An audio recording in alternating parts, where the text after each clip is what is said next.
ఈ మధ్య అందరికి ఇది ఒక ఫ్యాషన్ అయిపోయిందండి. ఏంటంటారా? స్పూన్లతో తింటాం.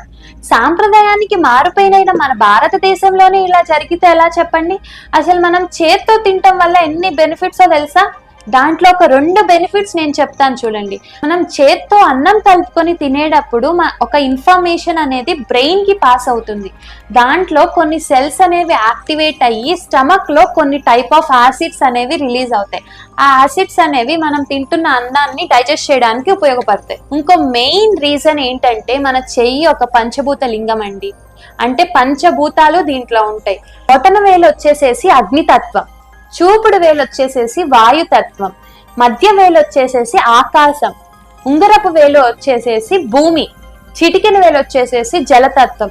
ఈ 5 పంచభూతాలతో మనం అన్నం కలిపి తింటే కనుక మన జీవశక్తి అనేది ఉత్తేజితం అవుతుంది, ఆరోగ్యం కూడా మెరుగుపడుతుంది. ఫ్యాషన్లకి వాటికి విలువ ఇవ్వకుండా మన ఆరోగ్యానికి విలువ ఇద్దాం. సర్వే జన సుఖినో భవంతు.